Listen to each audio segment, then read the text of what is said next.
Hi friends, Professor Pat here, today giving you a little history lesson about Kiss My Teeth Sessions 2013.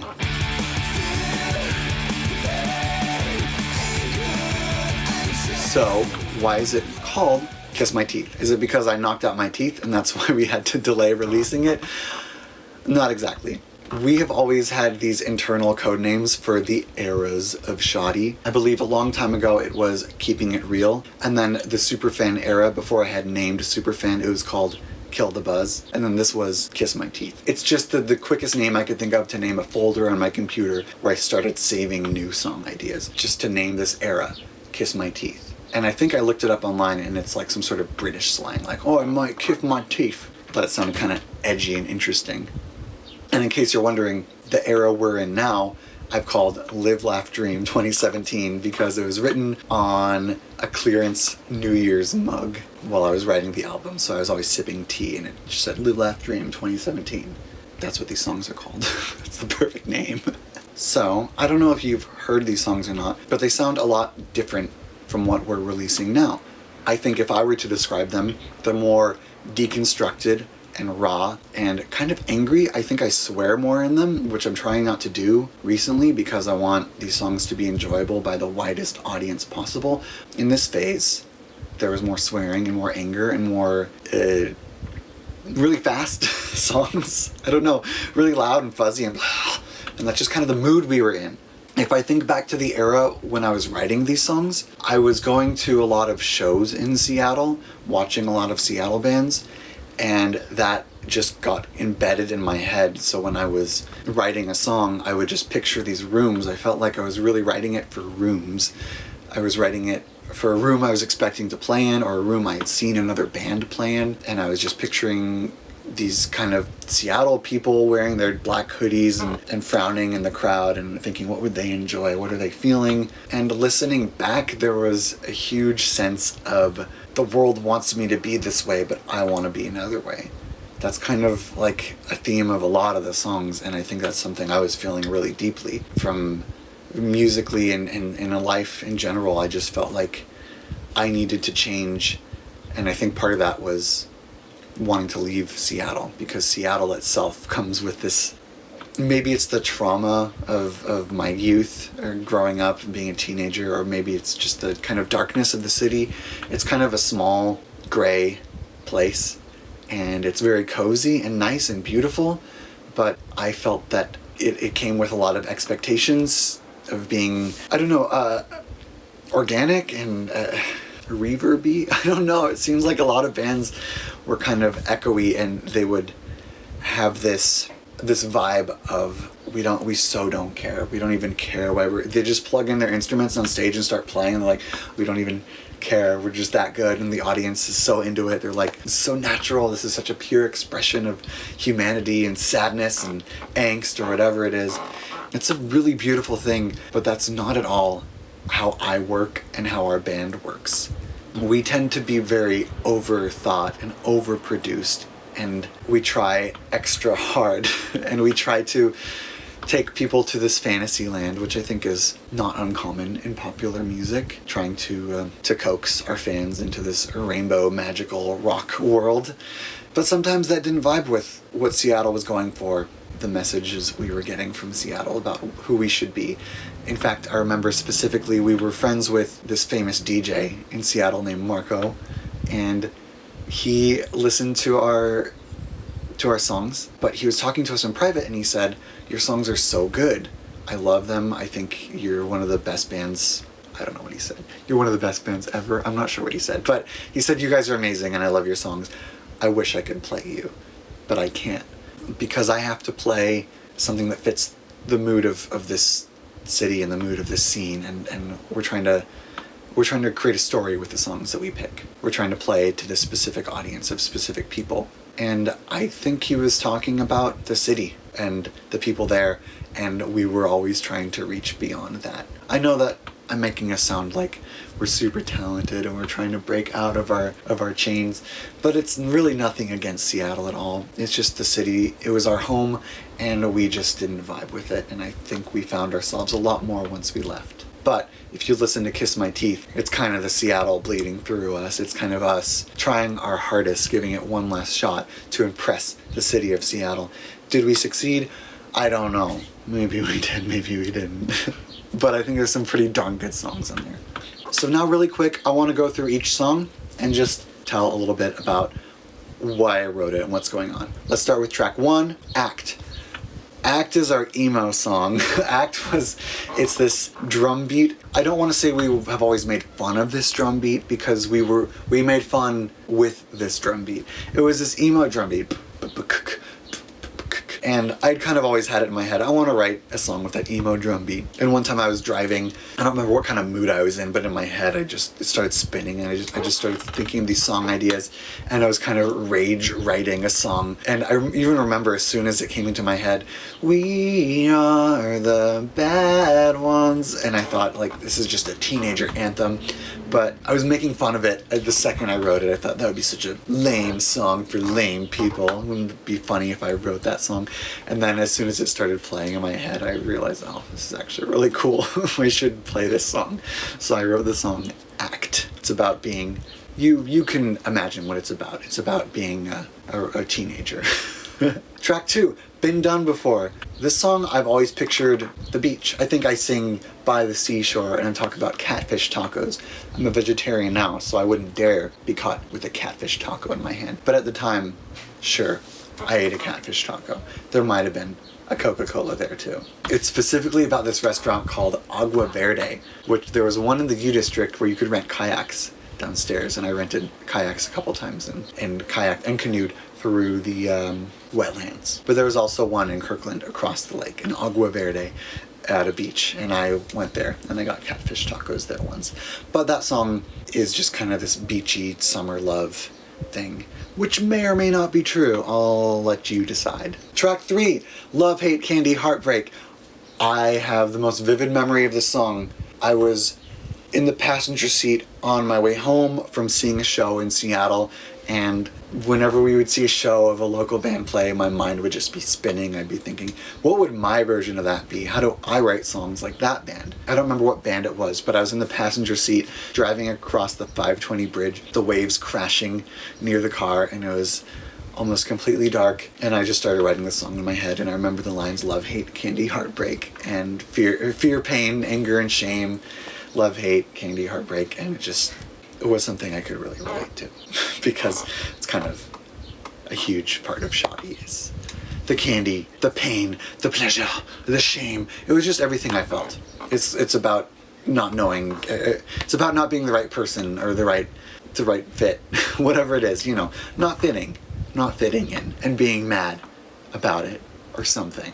Track 4, It Used to Be Okay. I don't know what this song's about. It used to be okay till I made up my mind. It used to be okay.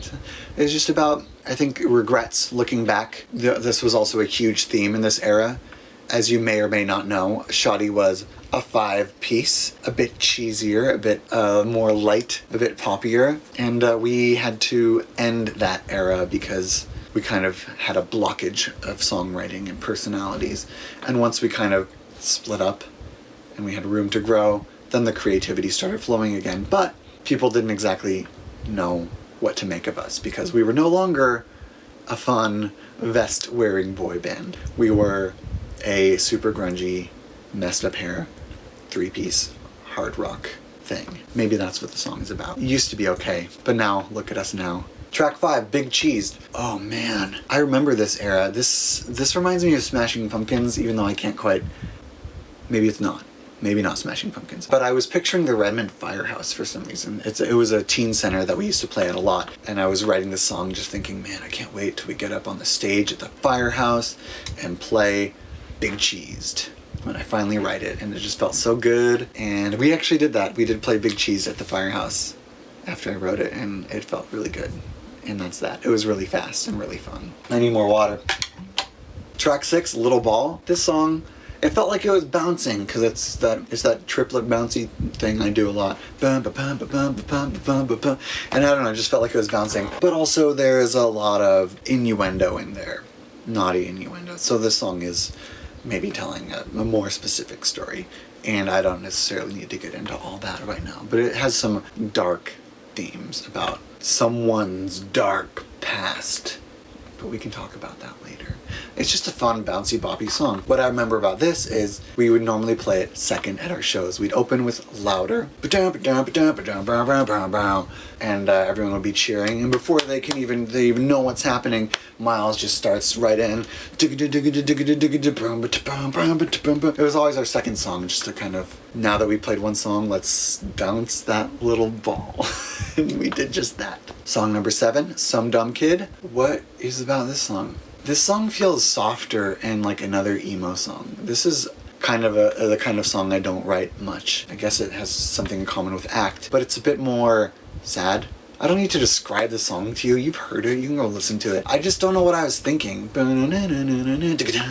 think it was my Jimmy Eat World song. I was really into Jimmy Eat World, and I saw them play, and they signed my book. I got their autographs, and then my book was stolen later, so I don't have their autographs anymore. But I did talk to Jimmy of Jimmy Eat World, and he was very nice.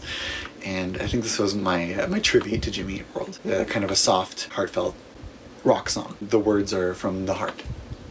Heartfelt. Track 8, Serenity. This is my cover of the Ballad of Serenity, which I think was written by Joss Whedon, and it's the opening song for the show Firefly. Pretty simple story about this. I was watching Firefly for the first time, and every time that intro came on, I just thought, I should cover this song. I like it. It's really special. I wonder what I would do. And then I did. I did just that. I did it in one day, and then me and Miles shot a little video in front of my garage door, and it was cool. It was fun. Thank you. Track 9, Huntress. I used to call this our metal epic because it was clocking in at a whopping 4 minutes and 46 seconds, which was super long for us. It had 3 parts to it. It had this middle part and this end breakdown, and it was just so long. I'm sure not metal. I mean, it's not like not that kind of metal, but more like metal. This song, I was listening to a lot of Kvelertak. It was right around when they came out with their first album, titled Kvelertak. This was a Norwegian metal. I think at some point they were dubbed party metal. So it's just like 3 guitar players, and it's just this wall of guitar sound, and they're so good. I love their chord changes. I love their energy, and they scream in Norwegian. I don't know what they're saying, but they make my heart feel a lot of things, and I love them forever, and I wanted to write a song like them. And I failed at writing a song like them, but I wrote a song like me, inspired by them, and that's Huntress. And it was about Greek mythology, because I was also reading the Percy Jackson series like an adult would read a book for young adults. I was a young adult. I think being in your 20s is young adult, right? You're an adult and you're kind of young, so maybe the Percy Jackson books were for me. But I was reading them, so it was about Greek mythology. The Huntress was Artemis, and I think there's something about her leaving the hunt and her brother Apollo. I want to write a sequel to Huntress. It's coming soon. Track 10, Knew Everything. This was my punk song. It was just punk. And I think I remember the exact feeling of when I wrote this song. I was not falling out with my friends, but over the years I felt less and less connected to my friends and more connected to the band. I would hang out with my friends, and I'd come home and feel like I couldn't talk about myself. I couldn't talk about my music. I couldn't talk about the most important things in my life because I couldn't relate to them on that level. It was weird. I loved hanging out with my friends, but in a way, when I would come home, I'd feel like I just surfaced from almost drowning. And I remember writing Knew Everything about that. I was thinking about how I have everything of mine is new and everything of yours is old, and I don't know what that means. I don't know what that means or what to do with that, but it was kind of a lot of rage and a lot of pent-up energy. I wasn't mad at them. I think I was just mad at myself, mad at life, mad at whatever. So we wrote that song. And it's really simple and surprisingly difficult to play because it's really easy to play wrong. Track 11, Quiet Time. I wrote this song in one evening, and it was just a pretty song, Quiet Time. I think it was one of the only times I've kind of made up a story. I'd written a song about that. It was about an alternate reality where me or some other fictional couple have a child, and they throw their life away, and they see what the end of that road is for them. And it's looking back and realizing what you had to give up for that. I don't know if I'm qualified to write that story at all because I have no experience with that. And anything I have to say about that should be taken with a hefty helping of salt because I don't want to judge anyone for having kids or deciding anything. I don't have any kids because I want to do music. And I think if I had kids, it would make it a lot harder for me to do music. Because I'm pretty sure kids suck up money, like a money vacuum, a lot like the band does. I only have room in my life for one kid, and that is SHOTTY. But Quiet Time's a pretty song. Please forget that whole story and just enjoy the song for whatever it is you hear in that song. And last but not least, track 12, Strong Enough for a Cup of Tea. This was one of those other songs that I wrote in one night. It was just kind of exploratory. What is it about? Women make me wonder if I don't know. It was just one of those folky... I mean, what it's about is exactly in the words. I don't know if I'm good enough for this. I don't know what people think of me for this. I'm trying to be honest, but I don't know if the world will see me as honest. I'm trying to be good. I don't know if the world will see me as good. I don't know how I'll be remembered or how I'm seen. And especially long hair. I feel like living in the Seattle area, I felt more judged, as weird as that is. I mean, I'm a privileged guy and I'm not persecuted at all, but I would feel judged sometimes having long hair. And I mean, that's a choice, it's a personal choice. I kind of almost want to feel judged sometimes because I want to rebel and I just want to, I don't know what it is. I want to embody fun and I want to embody being carefree and being irreverent at times. And I think the long hair helps that. I think it's more fun. And it's my choice. But sometimes I don't know how I make people feel. And maybe I make them scared. And I'm sorry. I'm sorry if I scare you. But I bet some of that's in Strong Enough for a Cup of Tea. It's just a cute song. I really liked it. There's certain parts of it that I find very moving. And I put it on our album. So that's the 12 songs of Kiss My Teeth Sessions 2013. If I'm not mistaken, there are 5 other songs that I decided not to put on this CD because they bug me. I don't know why they bug me, they just bug me. So they did not make the cut. Well, hopefully this answered the question of what is Kiss My Teeth Sessions 2013, and you hopefully have no other lingering questions. I've answered them all, and now that you've watched the video and listened to our new old album, you can go ahead and get really excited for our new album coming out soon. In fact, I've just finished tracking all the instruments, so there's nothing left except Miles needs to play some tambourine, and I think I do need to record one, but I'll get that later. It's almost done. Get excited for our album, and while you wait, go listen to our other stuff. Go watch our other videos. I'm Pat from SHOTTY. This is Pumpkin, and Miles is... Where's Miles? Miles! He's somewhere. But we love you. We're SHOTTY. We love you forever, and I hope you have a really good day and night. Goodbye.